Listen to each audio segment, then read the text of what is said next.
What's up, everybody, and welcome to another edition of Drinks with Johnny. Today, I'm super excited. I got an old friend here and someone who just came off of defending this title right here. We are joined by AEW World Champion Swerve Strickland. How you doing today, brother? I'm doing great. A little sore. Came from training. You literally just caught me from leaving Tempest Gym. So this is why I'm in a gym outfit. But I was like, yeah, I'm going to drive across town to make this. Dude, I really appreciate it because I know that that's a fucking far drive. So thank you again, man. And it's so good to hang with you again here on the show. And, you know, with the cameras, we can pretend they're not there, though. Oh, yeah. But, dude, so... sore and all. Yeah, you're sore. So you're fresh off your title defense against Christian Cage. Yes, 3 days removed. Yeah. Yep. That was a learning experience. I feel like all of this has been a learning experience for me. How so? Well... if you get in the ring with someone like Christian, who's done like pretty much everything there is to do in this business, if you don't take something from that, you'll learn something from that. It's you. Okay. You know. Yeah, no, that makes sense. Not even just the fact of just like the matches itself, but the lead ups to it, just like going back and forth with someone, being in the ring and being across from someone with that aura, that experience, and that knowledge, and like you can't help but just feel like, you know what, like I got to get something from that. The greatness rubs off on you. It really does. And you just want to try to get in with them more and more to get that feel, get that like honestly, it's like being in the ring with like another like great boxer. Like you're great because you're in the ring with that other fighter. Whether you're like losing or winning or whatever, but just the fact that you got there in the ring with someone like that, it puts you on a different level and playing field. Yeah. I mean, you hear that a lot and that makes a lot of sense. Like, you know, it's the pressure makes diamonds. There's all sorts of adages about this, right? You know, but getting the greatness of rubbing off. Going into that though, like we'll start right there. Like having the lead up to it and working with someone like Christian. I mean, you guys have probably worked a little bit here and there in the halls and stuff. Is this like the first time you've ever worked at all? Besides like All In when we did the tag match against Sting and Darby, like that was our first interactions really. At that time, that was our first interaction. But against each other, the first time ever touching. Right. Yeah. As you say, like if you don't learn something from working with someone as great as Christian, what were the takeaways? Maybe not necessarily what we can see in the match, but what were some of the takeaways? Just maybe learning some of his work ethic. For me, it's learning how his mind thinks. It's like he's doing this to set up that. Okay. And it's like not even like really what he's doing. It's just like, oh, how about I'll make like little suggestions, like the way he like shrugs when he talks, or like he'll head nod on certain things. It's like little iggies and stuff that is going to like kind of turn later on for the fans to know his emotion. He's like kind of like setting up the fans to know how he's going to emote later on. Okay. Later on in the program, next time he's on camera. So it's like, oh, he's doing that thing again that he always does. So now. That lets the audience knows that I'm getting to him, in a sense. I'm like, oh, he's doing that shrug thing. So when he sets it off on like week 1, by week 4 when it's me time to get my comeuppance and things, he just knows like there's that. Oh, he's doing that shrug again. Yeah. That means I'm irritating him. That means he's like Swerve's getting the momentum. It's like small little details of that, of just like television and character, which you don't just learn in the ring. You learn it from other people that know television and character on TV, and to me that's always been the more important part for me to grasp those things, to bring them into the in-ring. You know, the in-ring I've been working on for 15 years. It's like, but television I've been working on for like maybe 6 of it. So that's the stuff I'm like always trying to like pinpoint and really hammer home, and definitely know when to take my time and read things, read the rooms, slow down time. You kind of got to slow down things because your adrenaline's pumping so fast in the ring. In a match, you think everything's going quick, which it is. But to slow it down is when that's when the fans feel you, when you're slowing it down, and that's when the camera's feeling you when you slow it down, because it's so quick you're so eager to just move, and that's a rookie mistake in wrestling. We just want to move. Things are feeling awkward. We got to move. Right. Things are feeling like, ooh, camera's on, lights on, people aren't making noise. What do? I got to move to make something. No, be comfortable in the silence, be comfortable in the uncomfortableness. Yeah. Yeah. That's super interesting because And I get it. Like you got to let things breathe. Right. And I get the difference a little bit, even just as a viewer, as a viewer, or, well, I mean, a musician, I have, as an artist, it's the same thing. Yeah. I mean, you have that in music too. Like just writing it, you want things to breathe, things of that nature, or performing it. Same idea, but more so in your profession. There is that. It's always intrigued me being a fan, being able to see what is happening live now that going and seeing you guys perform live now, befriending everyone, seeing it a little bit more often, and then coming back and rewatching it at home. Yeah, and seeing the different perspective. I mean, that's something that you got to think of both artistries at the same time, because you gotta kind of appease both audiences, and it is a very different perception. Some things that look great in the arena, I watch back and I'll be like, ooh, I wish they cut that angle a little differently. Yeah. You feel that a lot when you're all the time. Back. Do you watch back a lot? Some stuff from that? I still haven't watched back my match yet with Christian. I still haven't watched it. It was great. In case you didn't know, it was great. Appreciate it. Like even like Darby's telling me, is like, it was fucking fun. And I was like, oh, cool. I haven't watched it yet. I'm just like been on go mode. What was the thing? I was just thinking about it while you're talking. All good. Like, there's times where I'm trying to be cognizant of the fact of the arena and the camera. What is the arena? What are the people watching in the arena seeing that I want the camera to see as well? I try to translate and make sure that you catch both. Because once again, if you move too fast past it, then the camera misses what the arena saw. And so I try to that's one of those things of slowing down and make sure you get those 4 seconds, then 4 seconds, then 4 seconds, and then 4 seconds back to you. Just know that red light is making its rounds. It's gonna come back to me. There it is. Okay, now I'm holding it. And you also want to I like the fact that I can kind of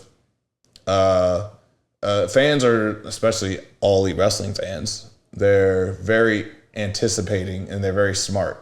It's like, oh, they're doing this. Oh, here comes the thing. Oh, look, they did that. Oh, that means somebody's coming up from the ramps who's about to run in. Oh, we're about to get this. They can kind of anticipate the things, which is not always a bad thing. You kind of want fans to keep on the ride because you want them to think they know what's coming, and then you take it away from them. Now they're like, oh, wait a minute. Okay, now I got to see what happens next because you took away their anticipation. Right. So it's cool to let them. I'll let you play along. And then you're like, the rhythm's off. Now they're like, whoa, what? Hold up. That? It kind of catches them off guard, whether it's good or bad. It catches them, and then you can now I got your attention. Now let's play around with it. Yeah. And that's where I feel like me and Christian really got him. It's like, oh, here's this. Okay, there's the typical that. Here's whoa, wait a minute.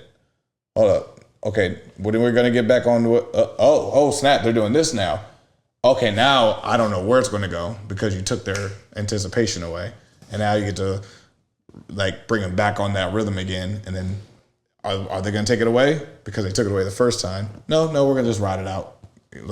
We wanted you to stay on the story, but we take things away just to shock the system a little bit of what you're watching. Yeah. No, it's smart too, and as a viewer and just watching it, I'm glad to hear that that there's effort in that. You know what I mean? Because you see it and I'm like, that was fucking cool. Speaking of specifically on the match the other night, because it's fresh on our minds, right?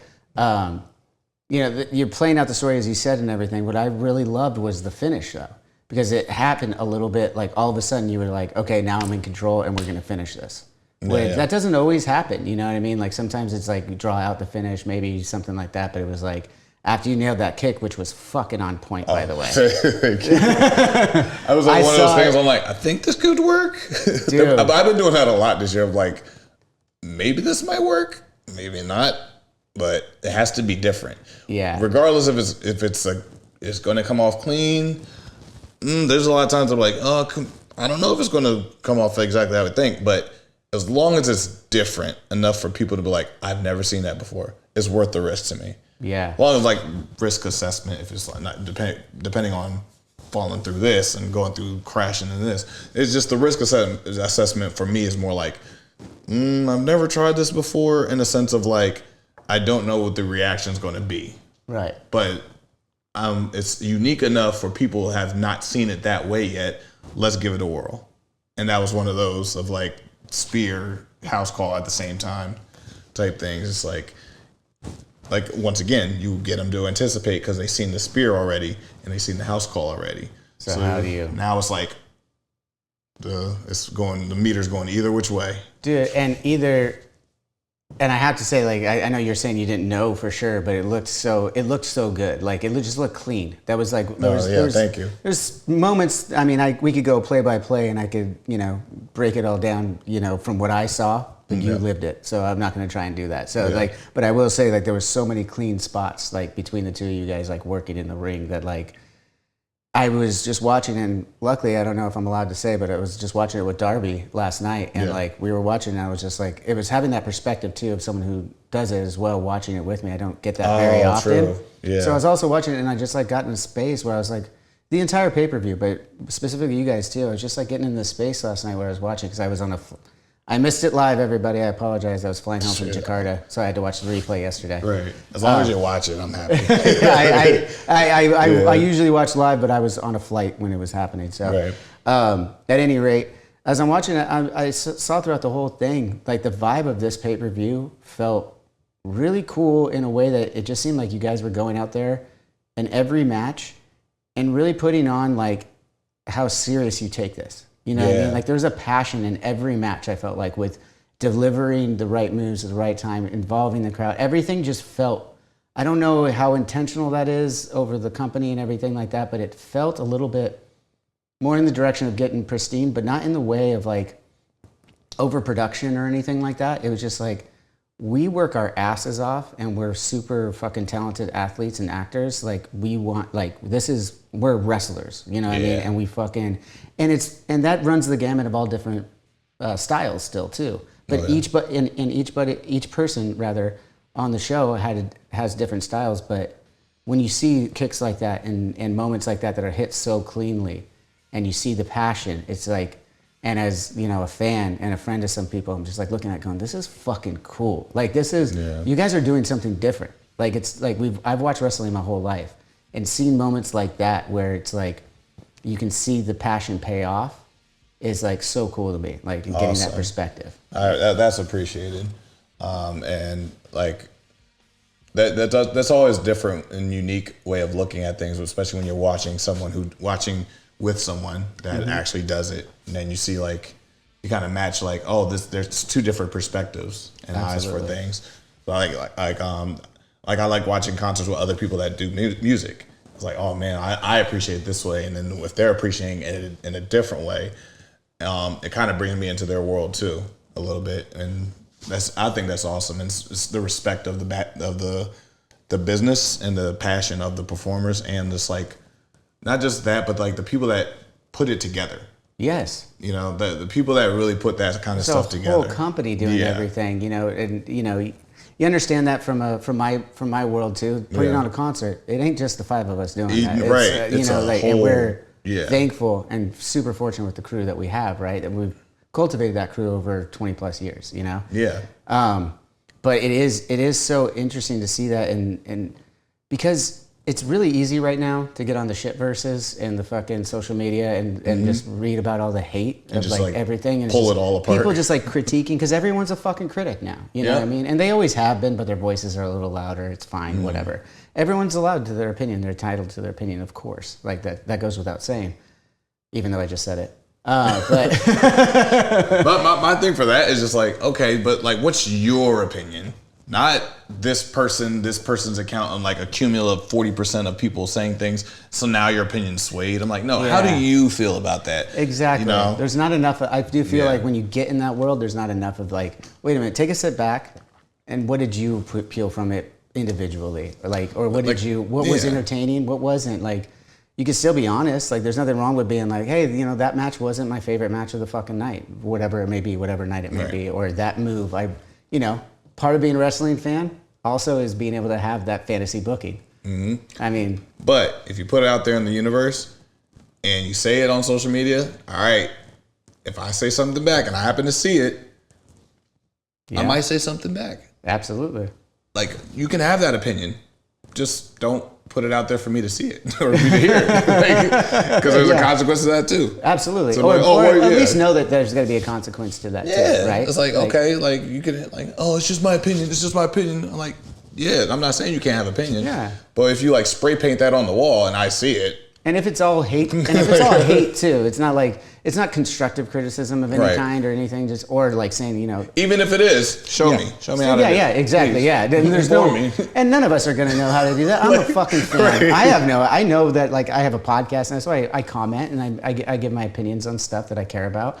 But at the end of the day, I know I'm a fucking layman. It's you guys fucking, I don't know. You know, it's fun to pretend I know something about it, but I don't fucking know. I'm not in the business.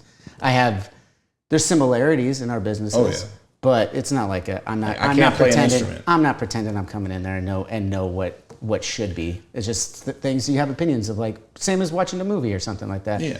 You know, I wish the ending was a little bit better. You know, like whatever the case may be. But trust me, there's a lot of bad movies out there that I still like. Oh, fucking tons of them. Like Siskel and Ebert, and you are not going to tell me any different of me how to enjoy that bad movie. Is it bad? Absolutely. I'm going to watch it 3 more times. Cheers to that, actually, dude, because I do that all the time with my buddies. They always tell me, like, this movie has, it's amazing. It's got all this fucking, it's 98% on Rotten Tomatoes or whatever.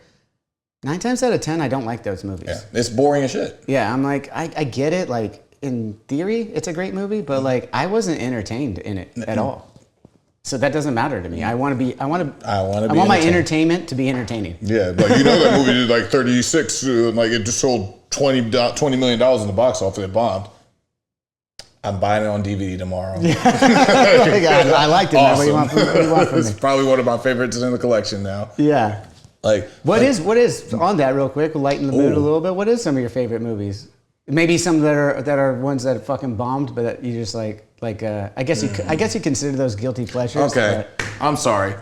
Every time Wild Wild West comes on, I'm watching it. Oh, that's a good movie. That's a good. It's a terrible movie, and it did really bad. But every time it comes on, I get a childlike wonder. Yeah. Like I feel like I'm back to like 9 years old when it first came out. Right. And it just means something to me. I remember where I was when I watched it. When it came on, it was like the music video and like Cisco and dancing and all that stuff. I just remember that whole time frame. So it brings me back to like a kid at like 9 years old. Yeah, you got the nostalgia factor. So it's like you know, that's one of those worst movies ever. You know, like got this. I'm like, cool, don't care. It still brings me back to that moment. Absolutely. So that's like, it's a terrible movie. And matter of fact, I think, I've said it before to my friends, I think Will Smith is a phenomenal talent, one of the greatest actors of our time. He's great. Great actor. He has a majority of bad films. He's made a lot of bad movies, a lot of stink. There's a lot of stink out there. Does that take him away from his talent, how great of a talent he is? No. There's a lot of stinky movies that I do like in there. Yeah. But there's a lot of stinky movies. That you just don't like. Yeah, no. I mean, I loved him in Independence Day and Men in Black. Great movie. Those movies, like, dude. But I'm not forgiving him for Shark Tale. He's not being forgiven for. I like Shark Tale. See my point exactly. There's a reason why I like it. It was for whatever reason, the first date I went on, which was my now wife. We went and saw that movie in the theaters for whatever reason. Oh God, why would you do that? I don't know. I don't know why she's still with me, to be honest. Like, I took her to that movie as our first fucking date. We were 19 years old. Oh, that's disrespectful. It totally was. I would, I remember. So you would have been like, nah, I can't do a second date with this guy. Actually, that's brave. You actually might have won her over because of that. That's a really brave task. Like, I don't even remember. What was our first movie that I took you to? But she doesn't remember it, so that might be a good thing. Not the movie, though. Most likely. Yeah. So now, like, that actually, but she knows it wasn't Shark Tale. Yeah. I actually didn't care. I mean, my son really liked the Spies in Disguise one. The bird thing? Yeah, I didn't really care for it, but my son really liked it. Like, I don't like Hitch. I think Hitch is awful. Ooh, I love Hitch. I think it's awful. Really? I think You're not terrible. a rom-com guy?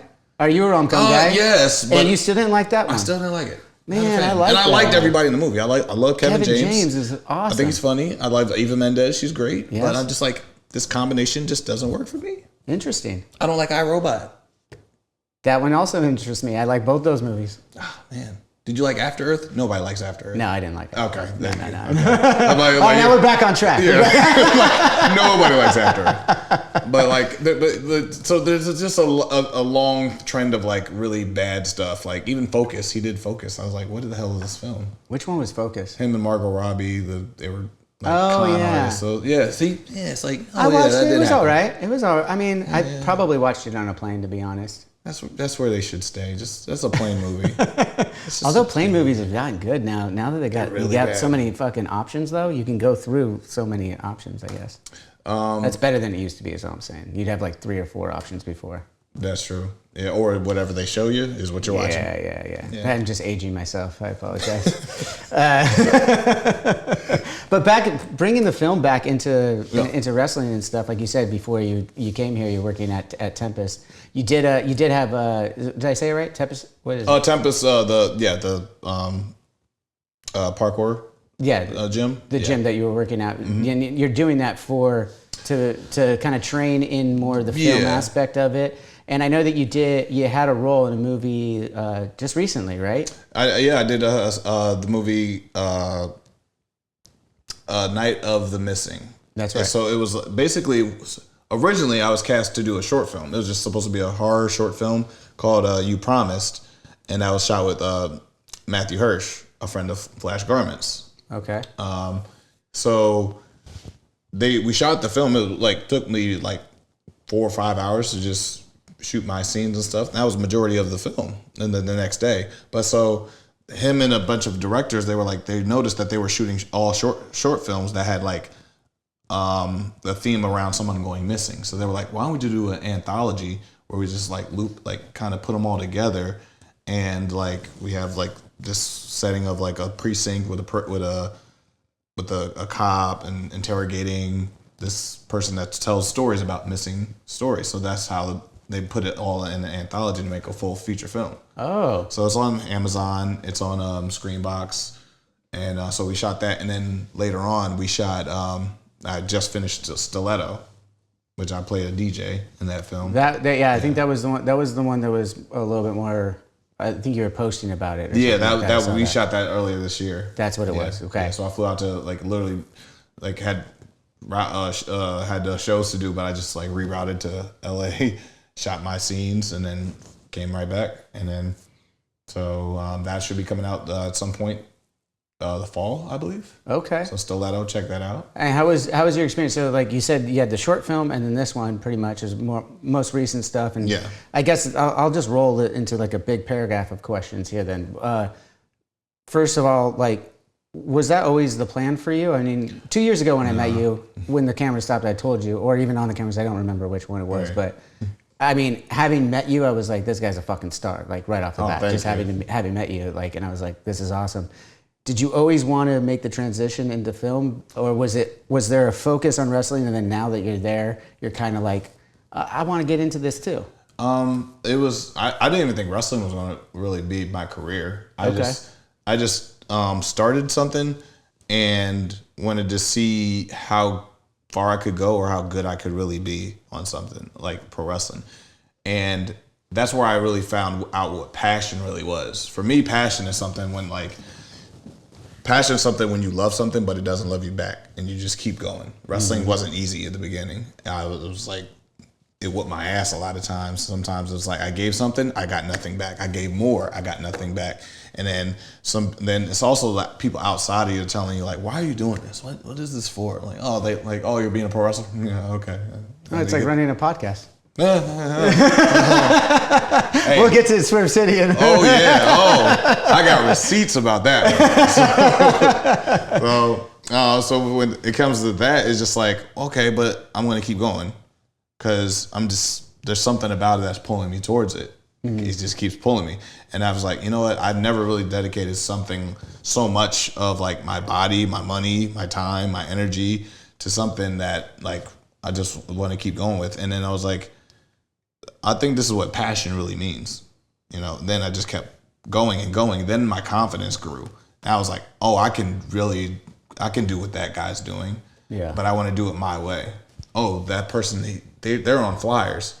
I want to get my face on flyers. And it started something small like that. I didn't make a full goal, the goal is WWE no matter what, or the goal is AEW no matter what. It was just I want to get paid more than I want to get paid enough to pay my phone bill. Simple. And I was like, oh man, okay, cool. Now I want to be enough to pay rent. Now I want to make enough money to be able to do this, like buy a car with wrestling. Man, that would be a dream, right? Or like, man, get on a flight. I want somebody to book me to fly to a wrestling show. I've never had that. And so that's when the confidence starts growing. And then it's like, okay, now I want to fly overseas. Let's get a tour. That's the next goal. And that's when the next confidence started growing, like television. So it's just one after another. And then it was like, okay, I think I can main event. Let me try to work to the main event instead of just getting on shows and doing whatever. Then it was like, then that's where kind of television really started working out for me. Then I started watching more film and stuff and started incorporating my matches. Then I started to become a main event talent. That's where championships started coming in. And then one championship happened. Then another promotion wanted to put a championship on me. Then another promotion wanted to put a championship on me. So it just grew to the fact of just like, I just gained confidence. And so with all that being said with film, wrestling grew my confidence to be in front of a camera. So now I had to translate that to be in front of a camera, like on a podcast, doing interviews. And I was like, I feel comfortable talking. I feel comfortable speaking my mind, which a lot of people aren't. And a lot of people, even if they do, they don't know how to word it in a way that people can register, understand what they're saying. Right. Or even that becomes yeah. I'm like, there's an art to it. There's an art to it too, obviously. Yeah, it's just like, okay, I can just say what I'm understanding, but how do I say it in a way that translates to the people understanding and receiving something from it? And then that's where it came to the camera. Like, I need to know what my face looks like when I'm talking. I need to know what my voice sounds like when I'm speaking.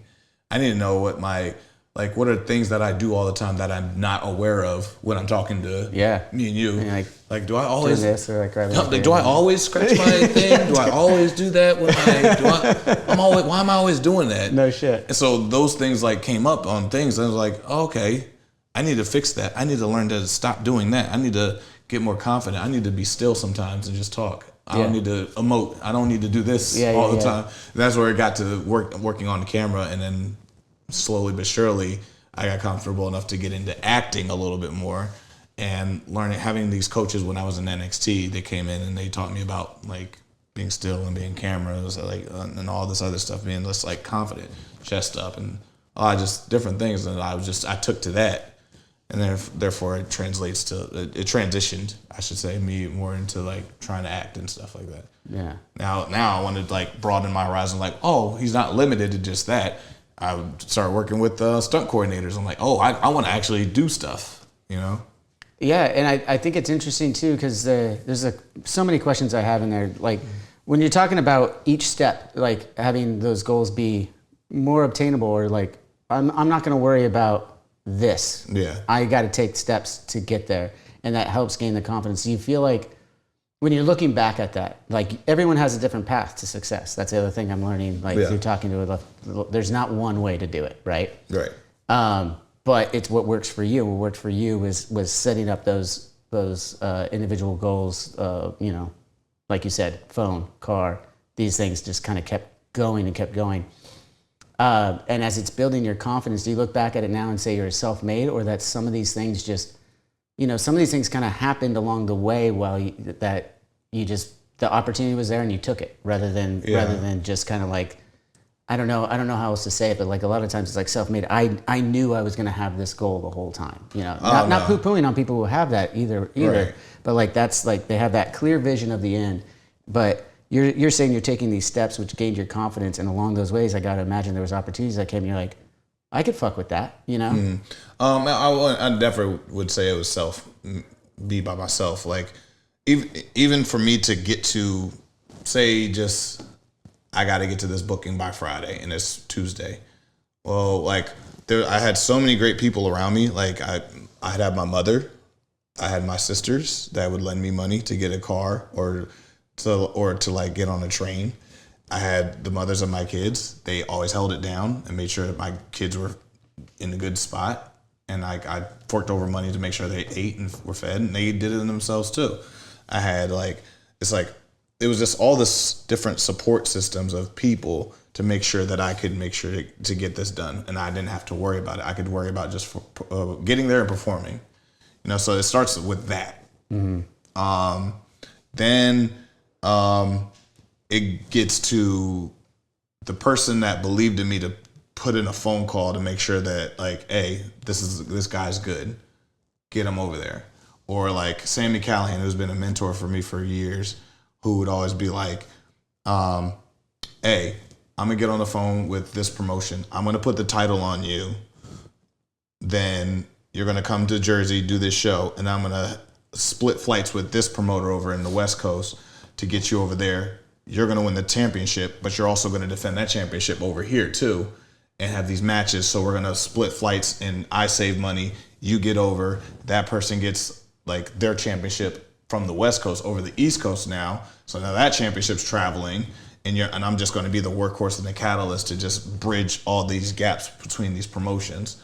Wow. So it's like, it was a system to really define, to make what Swerve is. Like I've always said, like what I've been learning as the entertainment industry as we go, like a Kanye West or somebody like that is not just one person. There's a person behind the Kanye West. There's a team behind the Kanye West to generate what a Kanye West really is. Right. We just see, like, the viewers see what the final product of that is, but there's like the stylists, there's the musicians, there's the managers, the assistants, then there's that, then there's the fashion, then there's the teams that working on this, then there's all these things that generate what, it's like that pyramid at the end. Of course. It's like, this is what you see. I was the same way. It's just like the promoters, and then this, then the gear makers, and that, and like, cause I can't make gear. There was somebody, I had to get an idea from somebody to make gear for that, to generate what my look was going to be. Then there was somebody that was like, give me this. Like, okay, not give me, but like, oh, you wear this, put it on social media, I get a tag, I get this, I get the publicity because you're the one generating all this. So it was always a team, and there was always a system, but it just took me like, me learning from one person to another, to another, to another, to really like finally for me to just take a chance and just perform. I take a lot of chances. I think that's where it really comes down to. I just take a lot of chances with things. Like some people, and where a lot of people can run into a lot of issues with seeing, like, when you get into a spot and the opportunity, you look at the guy next to you who's doing all that, boom, doing everything that you want to do. Eventually I want to get to that. But they think they got to do it tomorrow. No, focus on what you got to do now and be patient with it. And then you might exceed what that person's doing. If you take the patience instead of trying to be like, nope, I got to get to where he's at tomorrow or else I'm never going to get there at all. Like, no, you'll get there. Just like find your way, but be patient and put things out there and let the universe come back to you. And then that's going to elevate you rather than just like trying to just cut the corners and I'm just gonna jump on this. I'm gonna jump on this. I'm gonna jump on this because I have to get there tomorrow or the next year. By next year, if I don't get it there next year, I failed. No, what if you'll get there in a year and a half? What if you get there in 3 years? But as long as you get there, some people just want to get there now before they. Not a lot of patience in the industry sometimes. Right. And I mean entertainment in general, not just for sure. But yeah, like for me, I was just patient on things. I'm just like, I watch people and I'd learn while they were having their run. Like I watched Adam Cole for like several years. I watched Adam Cole be the man on a lot of places.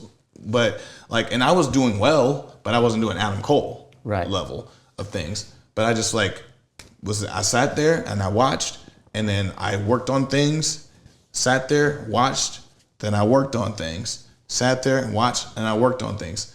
Now it's at a point where like, I'm like, you know what?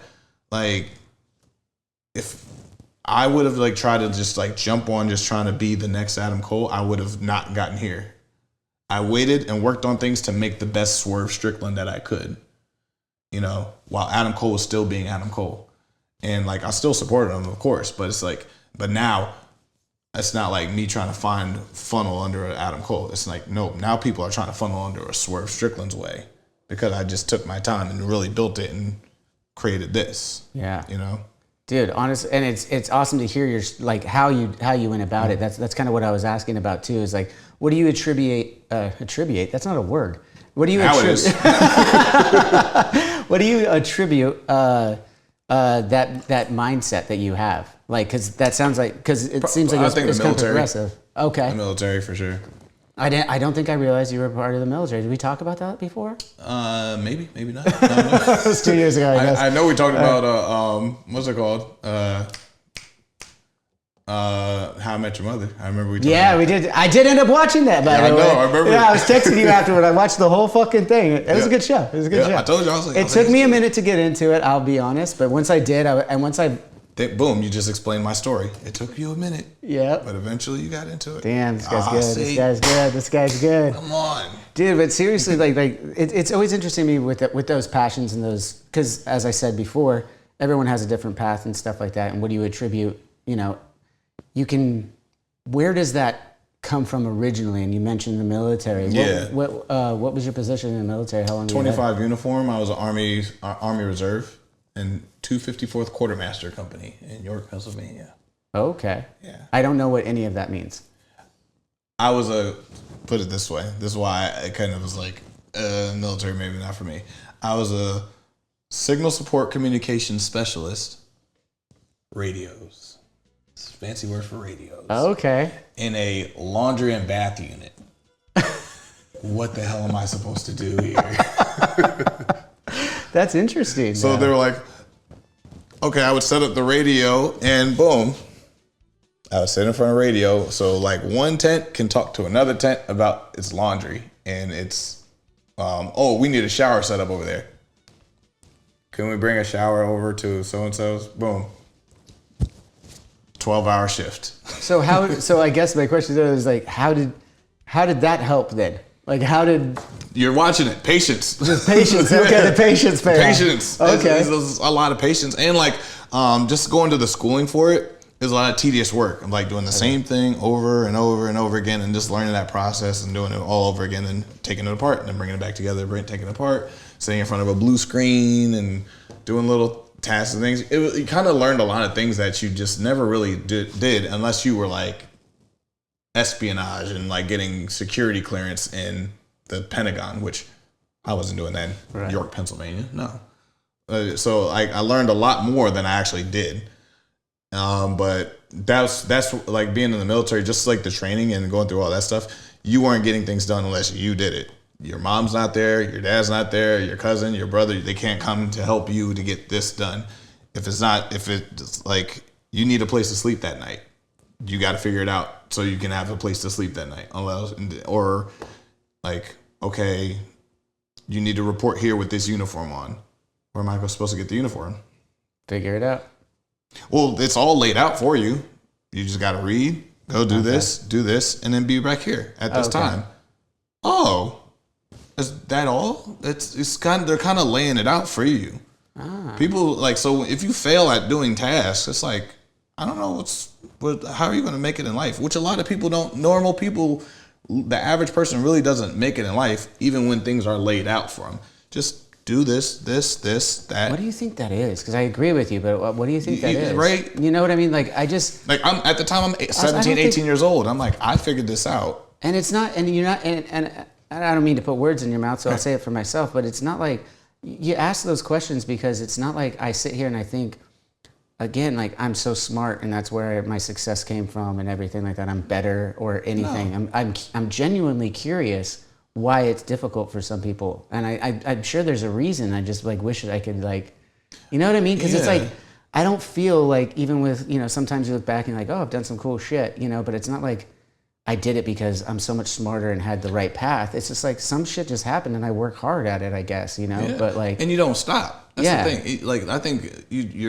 if you're consistent and you just like kind of like not every, now I don't equate this with like entertainment, because entertainment isn't as simple as get this done, this done, this done. You make this is just life. We're just talking about life. This is just like before you even get to that, let's figure out life first. Yeah. No shit. So that's literally where having the patience and to just be like, oh, all I got to do is I want this. How do I get this? Okay, you need to get this, that, and then boom. Okay, I can do that. This isn't that hard. I have enough money for that, I think. And then report here at this time. That's pretty simple tasks. Yeah. But what I would notice in the military, like I said, between like 17 and 40-year-olds that I was like in like camps and all this stuff with, some people was like, man, why do I gotta do that? Why this time? Like, I gotta wear this? Man, why does it gotta cost this much? Why is it gotta, like, this doesn't make no sense. And then people are trying to just buck the system so much. I'm like, the system's not gonna change. It's been like this for like 700 years. Yeah. Like, it's the military for a reason. Point. And not just ours. It's like that over in this country, that continent. So why are you trying to move a system that's never going to move for you? Right. And there's no way. That's something you can't control. You can only control yourself. It goes back to that old adage too. Okay, then I don't want it. I'm just gonna. Okay. Then so you have that power. Luckily, we all have that power to make that decision. You have that choice. That choice, rather. You have that choice, and a lot of people like just make these choices. It's like you chose to sign up for this organization that's been this way for so long. They're not going to move hell and high water because you're unhappy and you don't like the system of things. So let's see how the system. Just try it once again, like watching a series of How I Met Your Mother. Yep. Just try it. Eventually, you know what? This isn't so bad. Yeah. I like this. Actually, I'm getting some enjoyment. Actually, I'm learning something. Oh my goodness, then you kind of flow. You find yourself in the system. And now you're a part of the system. Now the system's kind of going to work for you because you made yourself a part of the system. And then that's where you start benefiting from the system. That's how life works.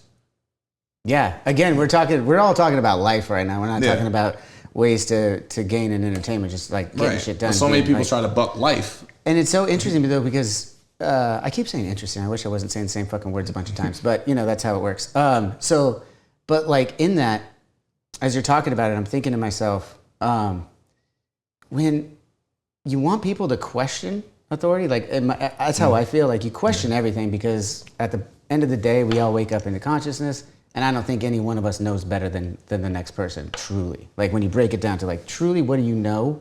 You don't really fucking know. You have no idea. But you try and do your best every time. So you put yourself in those situations. You try it. No one knows, so try it and learn it for yourself. Don't learn it from somebody else. Learn it for yourself. Yeah. And in that comes questioning authority, society, other people, whatever the case may be. Yeah. But there is a fine line because you want to question it, but still go like, what can I take from this too? Right. And I think there's two steps to it really. That's always once again with choice. You can choose to question it, or you can choose to learn from it, or you can choose to work with it. Like my lady Alexis over here, she flies planes. She has to read a lot of manuals, a lot of material. Guess what? Just because you don't like the material doesn't mean they're going to change it for you. No. The plane's going to still fly the same way. Yeah. She's not going to move this like, why do I got to hit this switch to turn this switch on? Why can't I just turn this switch on? Well, because the plane's not going to operate. Yeah. That's not the way the system works. Like, so there's a lot of things, and I think that's where a lot of people run into like roadblocks in life because I want to do this first. It's not going to work like that. Or at the very least, learn that system. Maybe your mind's in the right place. People don't have the patience to do that anymore. Yeah. What I was getting at is like maybe the suggestion, because sometimes people listen to guys like yourself and me talk, and they want to know like how do they get there? How it's always the kind of question that comes up, right? And I feel obligated in certain ways to kind of enlighten them if I can, in the fact that there's if you can, which there isn't. You can't always do that. Right. But at least it's fun to talk about too for me. So it's like, like maybe you are questioning the system, but learn the system first before you figure out a way to fix it. Maybe your heart's in a good place. You're like, there's a better way to do this. There's a lot of people that just like. But you got to learn that system first before you could start fucking it up. But it starts like at an early age before even that. It's just like people. I feel like one of the coolest things to do now in society like is just be the rebel, be the outlier, be the one that like everybody likes something. Nah, it's not that good. Like everybody likes. I'm just laughing because I'm picturing my father, and that's how he raised me. That's like he was a rebel, but like it was like before it was cool to be a rebel. Just to be the. And now it pisses me off because he still does it, and I'm like, you're just hating to hate. Yeah, it's just like if man, this this was a really beautiful art piece. I've seen better. It's like, yeah, maybe you have, but it still doesn't take away from the fact that this is fucking beautiful. Yeah. Tom Brady is the greatest quarterback of all time. Michael Vick was better. I don't know how you make that argument, but athletically, maybe, yeah. Athletic, absolutely.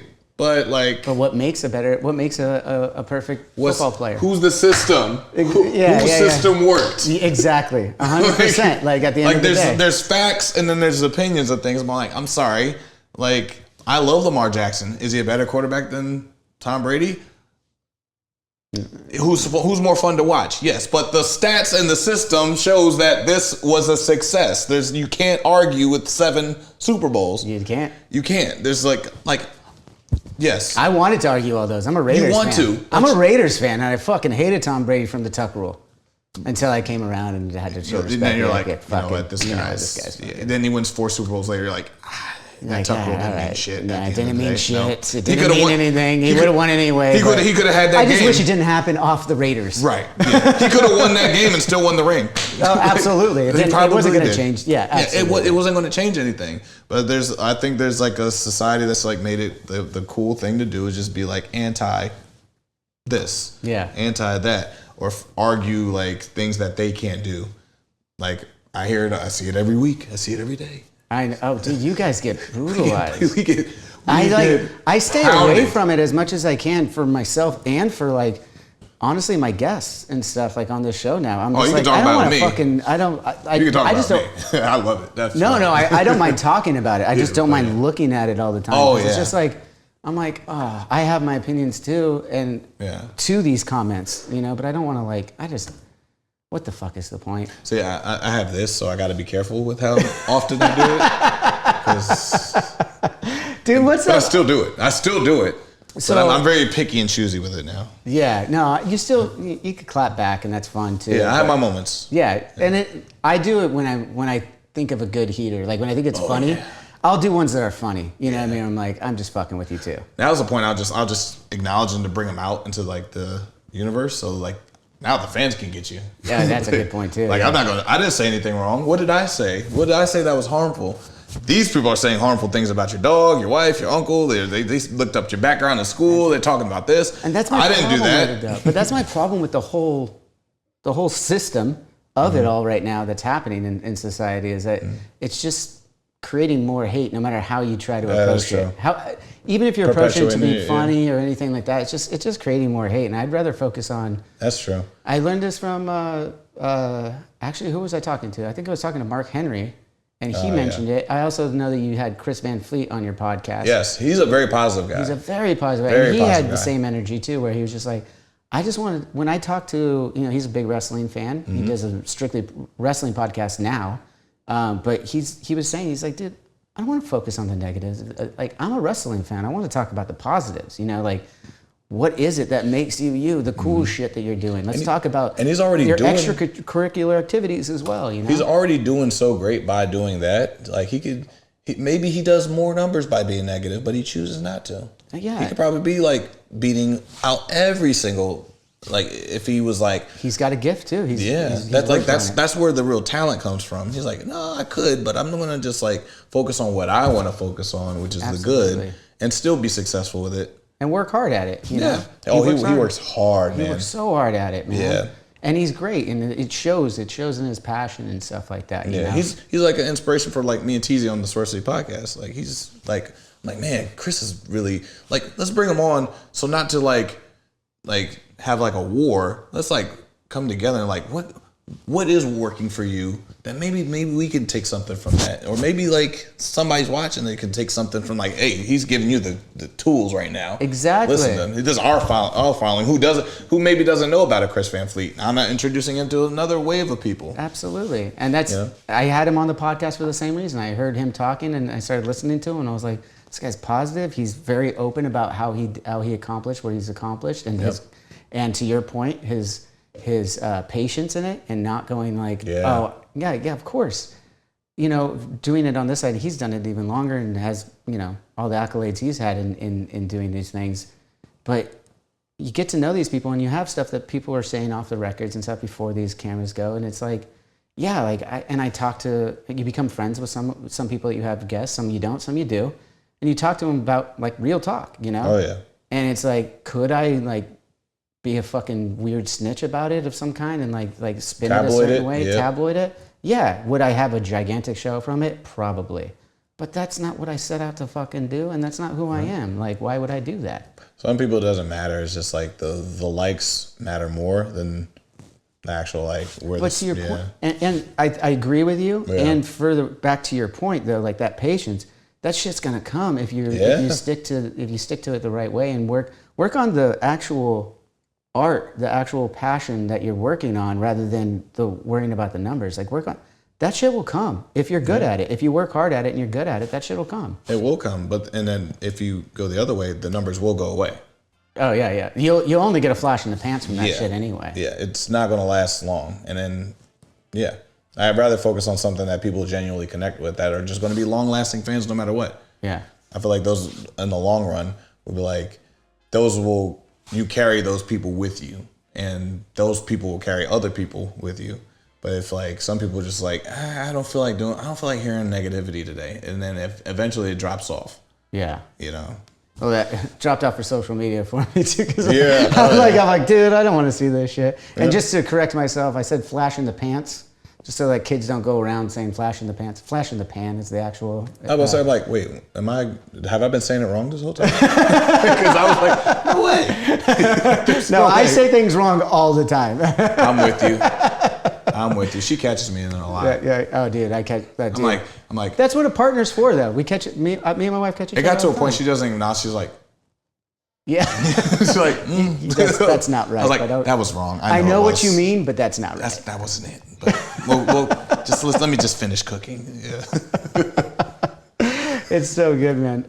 Speaking on your podcast. Yes. I was listening to it. I know you've been doing it for a while now. You just dropped like 75, yeah. 75? Yeah, with Osprey was the last episode we did. That was a good one. I caught a lot of clips of that one. I haven't gone through and listened to the entirety of that one yet. Anything, I'm happy. But I did listen to you and Adam Copeland. Yes. I thought that was a great one. And Dominique Wilkins was fucking sick. I'm a huge basketball fan too. Yeah. And I saw that on the list. I was like, oh. And then in Seattle, when I saw you guys a few months ago, I was sitting right next to him when you. What was that? What's that venue called? It had like the Dome or something like that. No, and where were we? Not.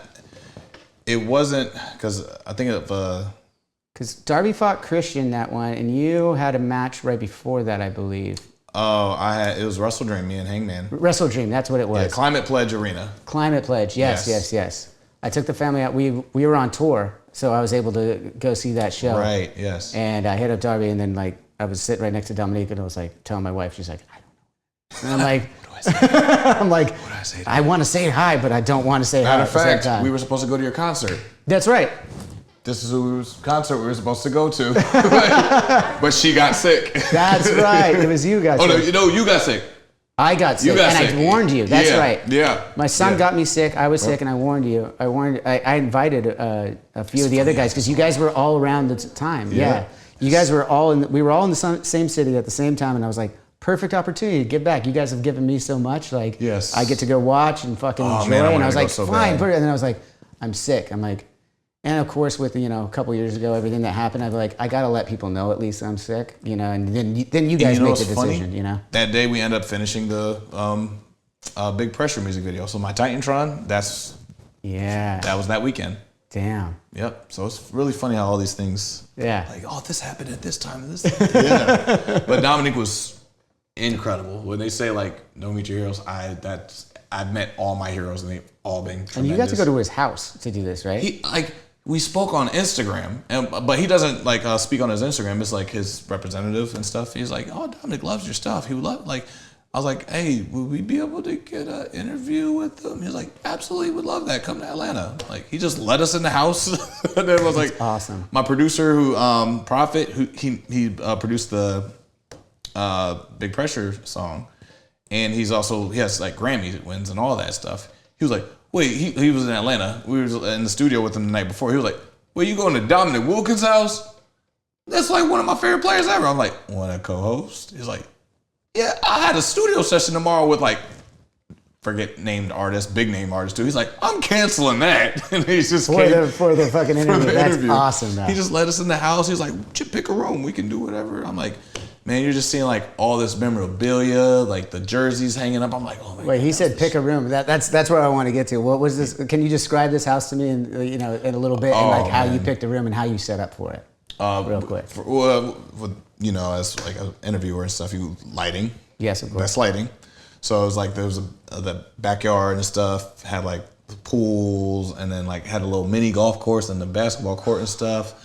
And so like all there's like 3 rooms that we're looking at. There's like the dining room, then there was like another little den, but it was like too much shadow and stuff. So we just moved into another den, like another guest room type den bar thing, and it was just like.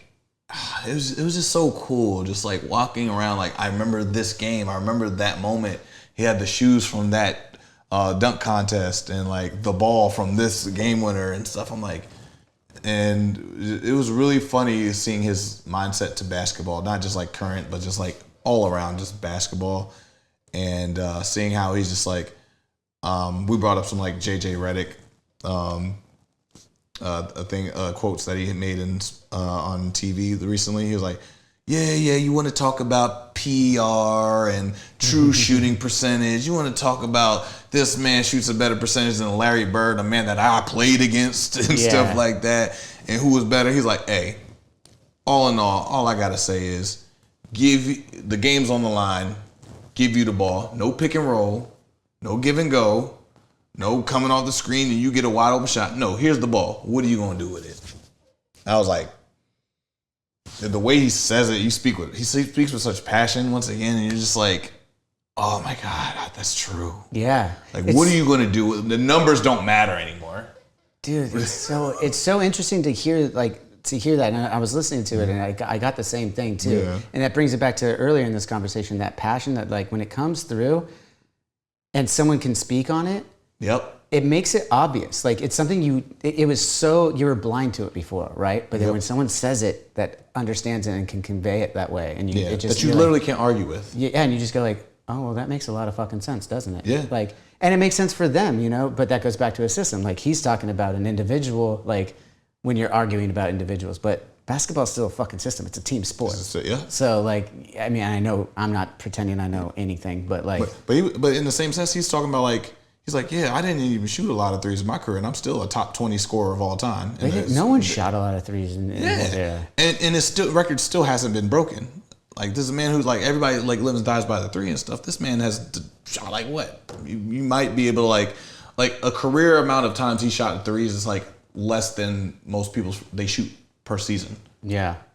And he's still like, these people are never reaching his records. Right. Like, that goes to show, like, first 4 years in his NBA career, he's missed one game. When people like literally sit out just for rest nowadays. Yeah. It's like, it's just 2 different mindsets, 2 different types of instincts and animals. Eras though too, isn't it? Passion.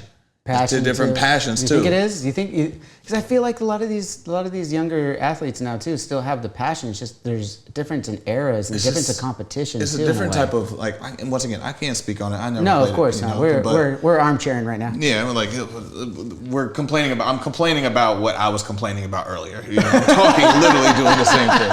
So yeah, but it's our show, so we do whatever the fuck we want. I'm gonna drink to that.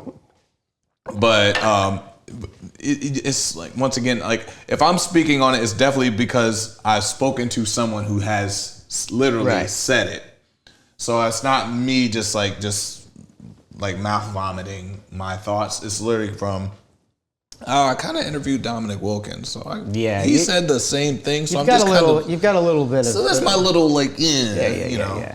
And it's like it's a different type of mindset when you like, man. When you're the 8th best player on the team and you're still making over $20 million. When in his time, $20 million was like the cap. Yeah, right. So the passion is a little different. Yeah. You know what I mean? So I think it definitely can be.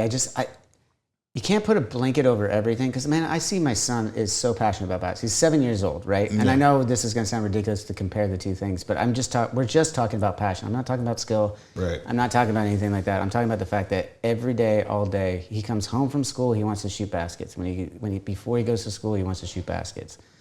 I'm not saying he's ever going to have a career in it or anything like that, but his passion is there. You know what I mean? And I guess maybe you lose some of that passion when you bring in money and the business side of it sometimes. It changes things because like we got to understand like NBA is still a business. Right. And a lot of the guys have no business mindset.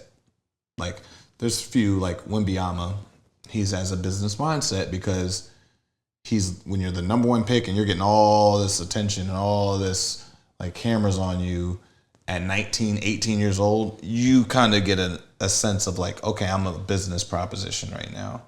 But like the 14th pick in the second round, the businesses aren't coming to him just yet until he becomes something on like, oh, we can make money off of this. We can use this guy to generate something. Like Russell Wilson, I'll bring it to football, like 5th round pick, you know. He didn't become a business till he started winning in Seattle. Now it's a business. Yeah. Now it's kind of a business proposition now because like you can't draft another quarterback. Yeah. You know, you can't do that because our business is around him. Yeah. You can't do this. You can't. There's a lot of things that kind of like deter away from these things because you have this now. But when you're like over here, you're not really there. The same thing with wrestling too. Yeah. Like I had to work really hard to prove that I can become a business. Now I'm a business to All Elite Wrestling because I'm here with you.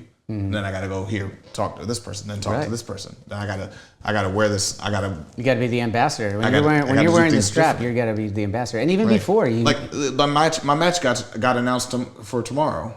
Like by the time you're seeing this, it's a HBO House of Dragons. Match with a Luchasaurus or Killswitch. Oh. You know, it's like a brand around that. TNT, HBO is sponsoring this match. Right. Because it's a business now. I'm not just having a match. I have to represent HBO, TNT, like Warner Brothers Discovery on TBS and AEW and Dynamite. So I'm become now a business because I moved up into that slot. But like, if I was on AEW Dark at a time, I'm not a business. Just go out there and work on your craft. Just go out and have a match. Because it's not really a business yet. As you grow, same thing in all these different sports, you grow into becoming a business thing. Some people don't know how to handle that. Some people are just passionate about their sports. Some people just like having matches. And they don't know how to like, oh, okay, cool. You have good matches. Now you got to have a good matches and become a business to us. Mm-hmm. I think the same thing translates in sports. Like basketball is like, no, some guys like Jokic.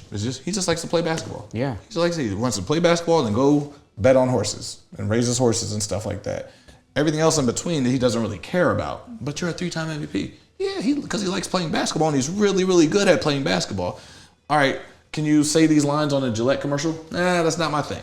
Yeah, and that's totally cool. And that's okay. Yeah. So therefore, they're going to move to like a Jason Tatum, who does want to be on the cover of Doritos, that does want to be doing like all these things. And both are totally okay. Right. That's the freedom of choice there too. Correct. So that's why I see like when you hear Dominic talk about the way things, it was because basketball at that time wasn't really a business yet. No, it wasn't a conglomerate business. It was just sprouting at the time. It didn't really turn around like that until like Jordan really, and he's part of that. If you think about it. Oh no, he was not even think about it. He was. He was. He was a part of that. I mean, no shit. You know? So, I mean, and for you that must have been really cool because you grew up in Seattle too, and he was playing with the Supersonics. I didn't grow up in Seattle though. Oh, you didn't? I was born in Tacoma. But then, like 2 months later, I moved to Germany, and I was in Germany until I was like 8 years old. Shit, I get it. I didn't realize that. Yeah. Well, were you? Was your father also military? So you were okay. Gotcha.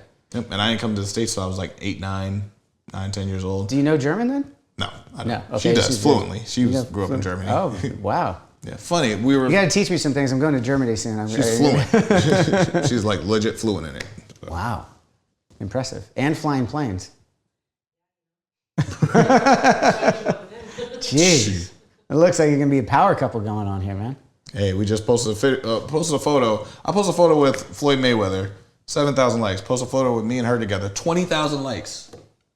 I'm like, all right. What the heck? There's people on here that haven't talked to me in years that are like liking this. Wow. Comment. I'm like, all right.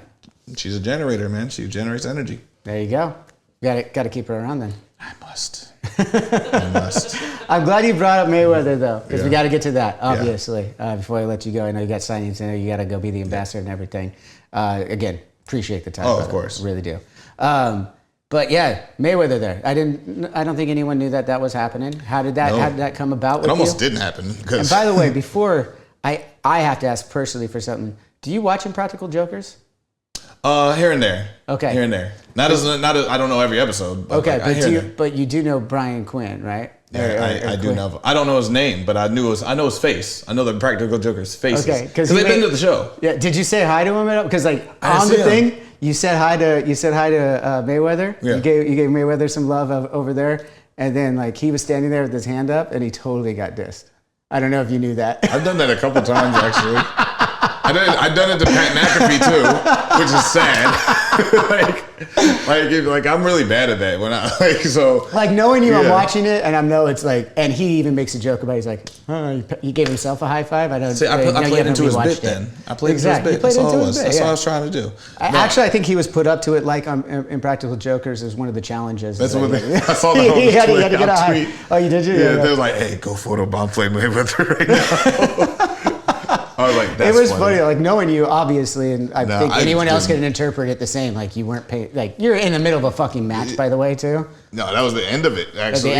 Like at the same thing, it was like I did the same thing with Pat McAfee. I was like, I did the kickoff show for one of the takeovers in Chicago, and you know how like takeover is. They're like sitting there and like they're on the stage, like with the mics and stuff.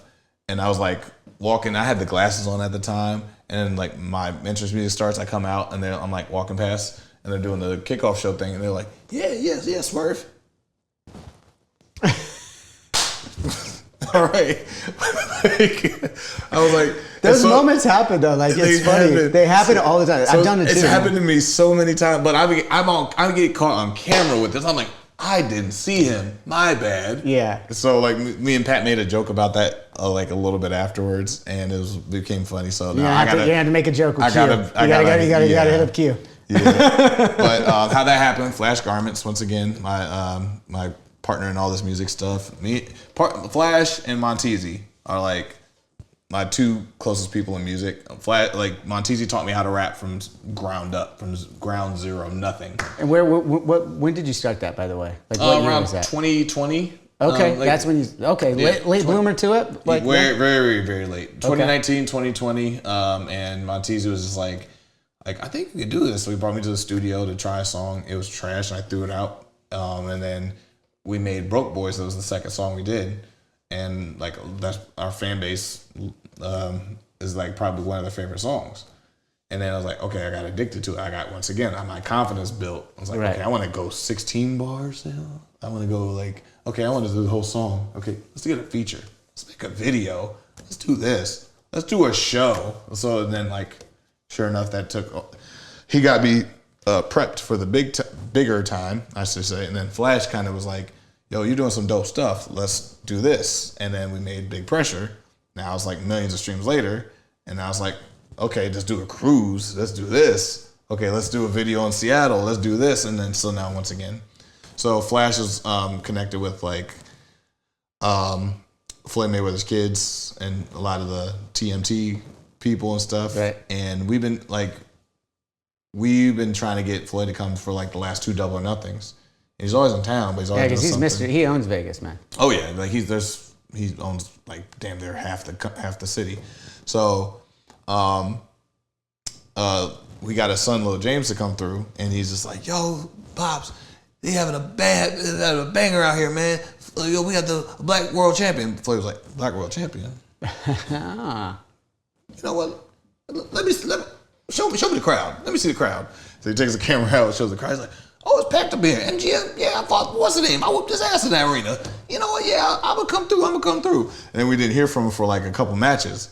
So we were like, we're trying to get a hold of him, And then like Flash like is like, you know, let's not hit him up. Let's hit his people up around him. He's like, hey, hey, what's he doing? One of his right hand men. He was like, oh, he's right here. He's like, oh, get him to come through. He's like a couple buildings down. Yeah. So like then we hit up his security guard. He's like, yo, where's he at? Yo, I'm trying to push him to get off the gambling table, man. Trying to get over so we can go. So then we hit up the other one of his other friends and like, yo, all right, we on the way. We on the way. Then they finally like. Right before my match, they pull in, I go out and whatever. I take one of the moves from Christian, I'm down, I look over. Oh, he made it. He's walking over, that's sitting amazing. Right behind commentary. And like maybe I think we're like 5 minutes into the match. And he sits down and he has a blast. He's like having a great time with it. Yeah. So like the whole crew was like fucking like on point. They knew they were on camera or whatever. They were just, or maybe they didn't. They were just having a fucking good time. They were moving people around. Like shout out to Linda. She was like moving people, like making sure the seating was right, tickets, where they were going to be right on camera at this time while the show's going on, which is not easy to do, to move people out of their seats while the show is a pay-per-view, not TV. So there's no commercial breaks or nothing. So you're just like, it's live TV, moving this around, making sure this, security, opening this, having a path for like someone in like Floyd to come through with the entourage. It's a lot of moving pieces that go on while like a live production is going. So shout out to the crew and everybody for making that happen. Shout out Amanda Huber. You know, Brody Lee's wife. Oh, okay. So shout out to her. She's been awesome with like communicating, and Flash always brings people in. At this point, Flash just needs I did meet her at in Greensboro. I met her in Greensboro, and I think I met Linda last time you guys had the pay-per-view at the Forum when you fought Hangman there, and that was like the super bloody one. Everything was crazy. That was fucking awesome, by the way. We were all losing our shit. But I had gotten seats, and apparently I was on the hard cam with my buddies. Yeah. And I'd gotten up to go grab a drink. And when I came back, she was like, we had to fill a couple of spots because it was on the hard cam. I was like, oh, just tell us. We won't leave. Like, I just didn't know. Right, yeah. They're really good with that. And, like, Amanda doesn't get enough credit for it. So, shout out to her. I'll give her credit. Yeah, she took care of me at Greensboro, too. Appreciate that. Yeah. So, her and Flash always coordinate on, like, seats. Because every time Flash is at the show, they know he's bringing somebody. So, like, he might as well just be on the roster at this point and get, like, a badge. Because every show they're like, oh, it's Flash, let him in. He's good.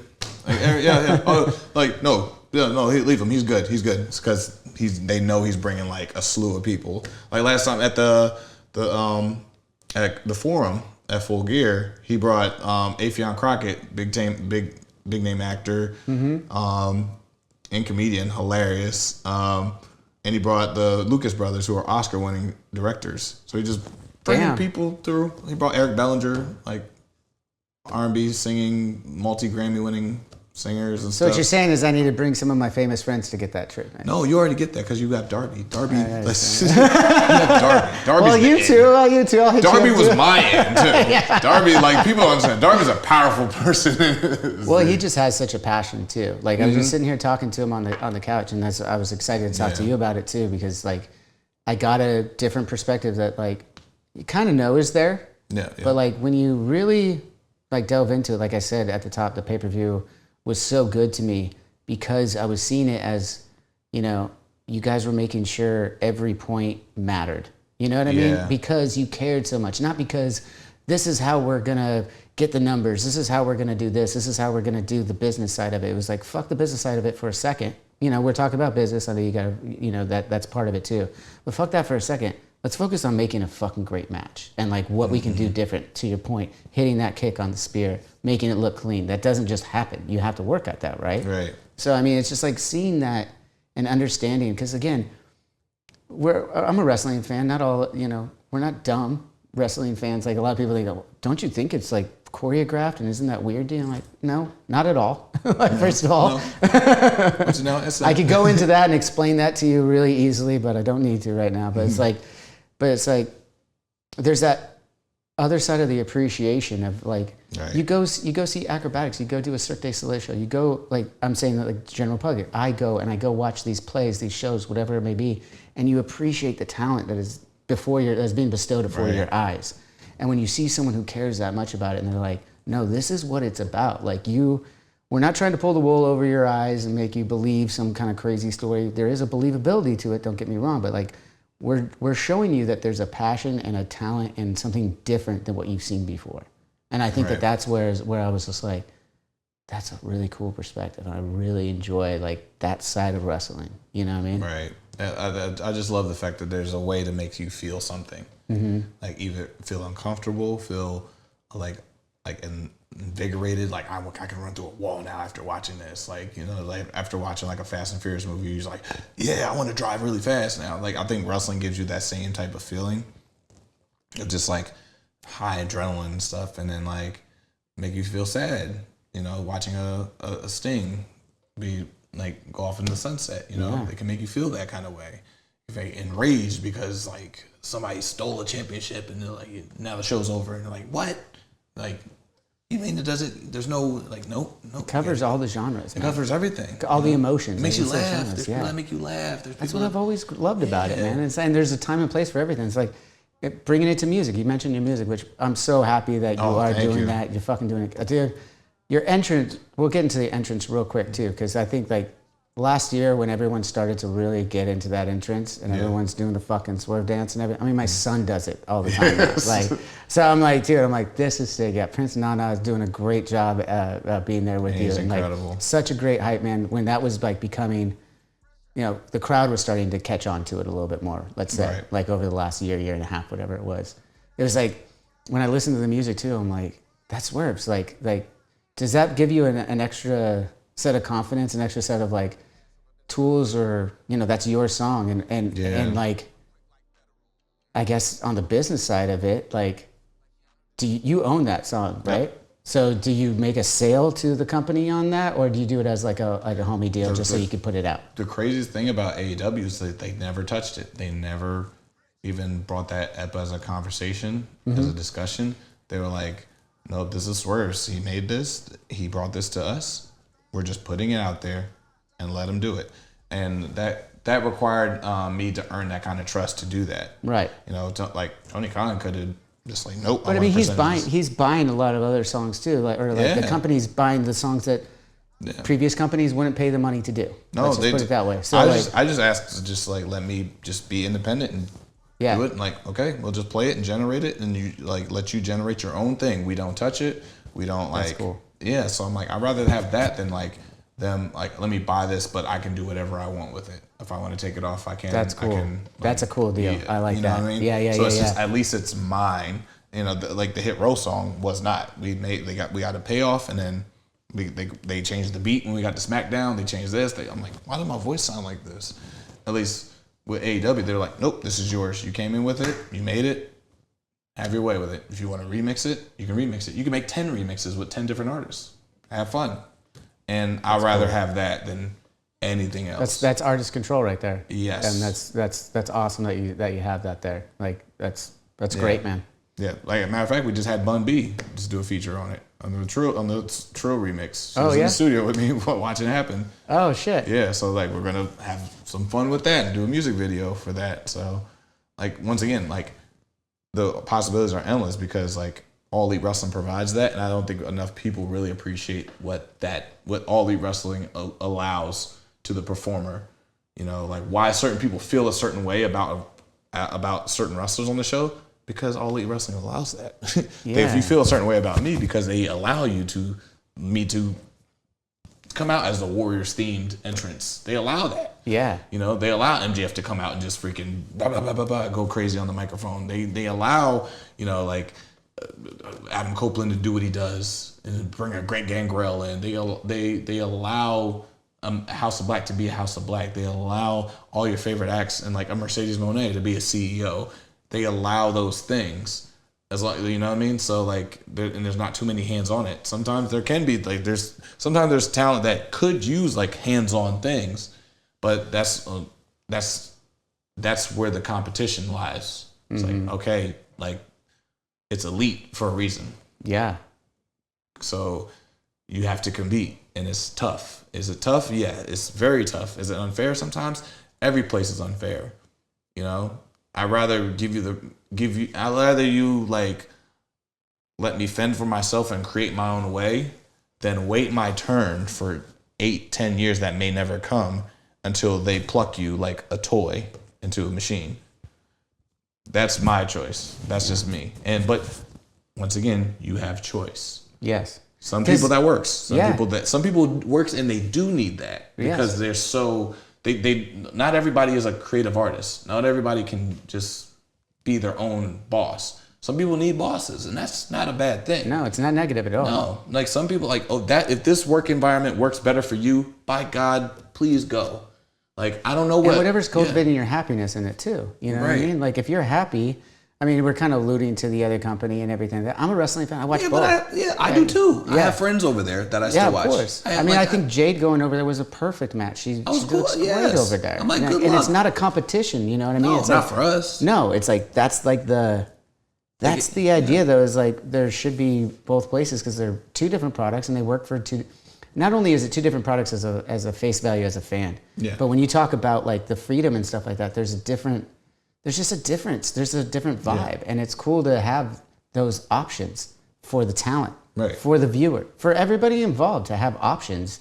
Choices is fucking great. It's a choice. It's a choice. And then, like I said, you're free to make that choice. Like, if you can't benefit over here, then okay, cool. But like, also, you may not be able to benefit over there either. That's cool too. New Japan's available. Mexico's available. Canada, Europe. You can hit the Indies. You can run around, do all these things. Like there's all these different ways and sources for you to be successful. Like I said, like it's just a matter of choice. Not everybody's path is going to be the same. Not everybody's. Like mine was a very, very unique path in itself. Right. But I'm figuring it out still. That's the thing. You just if you're working on something that you're passionate about and you continue to work at it. You as we said, the patience, everything like that, but you're open-minded to learning along the way.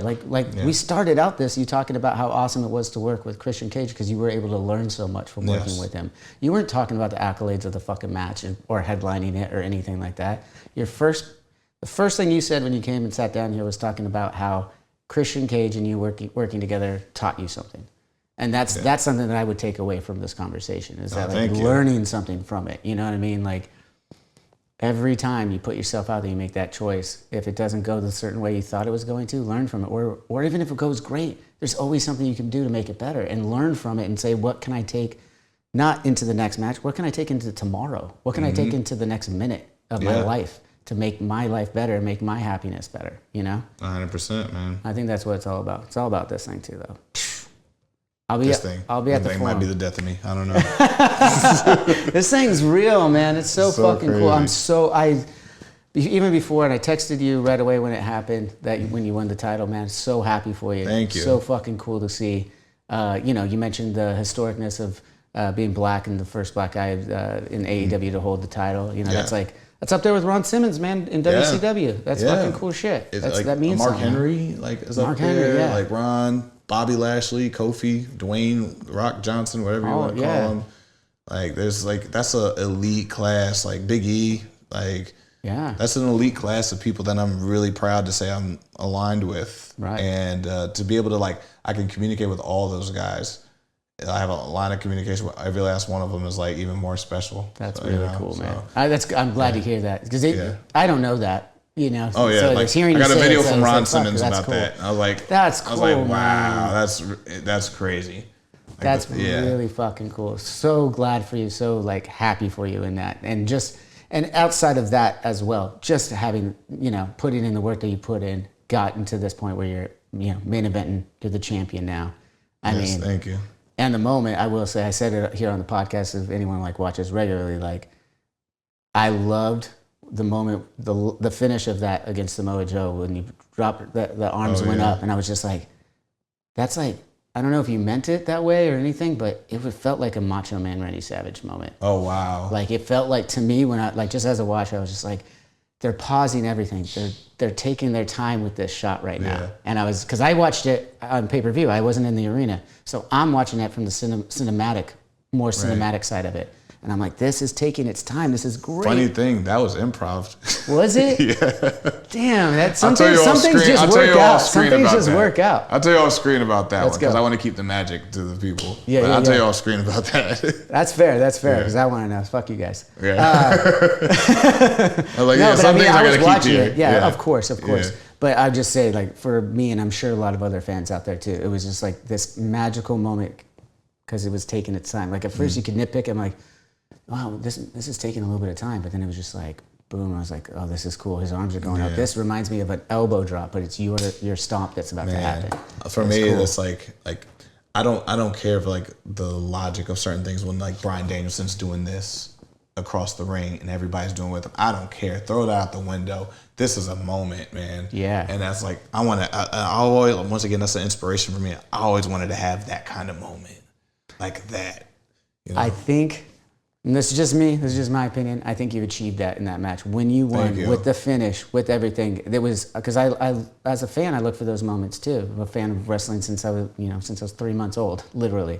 And like, well, I mean, I guess I was there when no one's a fan of anything when they're 3 months old. I'll correct myself. Sorry, but I've been a wrestling fan my entire life, basically. And you have those memories of different guys winning with their finishes in some kind of crazy fashion, something that was iconic. Right. And for you, it's this first title in AEW. You've had titles before, of course, but the World Championship in AEW, what it means, where you're at in your life right now. You got plenty more to go. No one's debating that. But like that was like a defining moment for me as a friend and a fan. I was just like looking at it, and I was just like, God, that's so cool to have that moment. It must have felt so good. Appreciate that, man. Thank you. Thank you very much again for being here. I know you got shit to do, so I hope we can do many more of these conversations with you without the camera, man. Everyone, go check out Swerve City Podcast with Swerve, AEW, all those things. The music. You just mentioned a few things you got coming out. Oh, yeah. Swerve the Realist is the music. You can find that on all streaming platforms. You Couldn't Be Me is the album. Check it out. Motion Sickness with me and Flash Garments. It's coming out very soon. We just did 5 songs in one day. And then sent it off to get engineered and mixed. You guys are working, huh? Oh, it's you have no idea. You it's enjoying it? Ridiculous. Oh yeah. Yeah. Oh yeah, absolutely. Got a lot of stuff coming up. Music video for Big Pressure remix with Bun B. We'll be shooting that in Houston the next week or so. This thing. then there's that. I got to get a picture with, by the way. Absolutely. Then there's this, dude, All Elite Wrestling. Dude, All Elite, everyone, All Elite Wrestling, of course, dude. And then looking out for Stiletto. You said that's Stiletto coming in the fall. And some more movies, I hope, too. Hopefully I get some more like little spots and little cameos and things coming up. But I'd like to have you back on when that inevitably happens in my mind. And we can talk about one thing that we didn't get a chance to, but I'll give a little teaser for our next conversation in a couple of years. I want to talk about the difference of running stunts versus in-ring action. Oh yeah, like the technicality side of it, For sure. But I think that'd be really interesting to get into with you. Absolutely. Man. Yeah. So, anyways, that's it for today. Thanks everybody. Until next time, as always, cheers.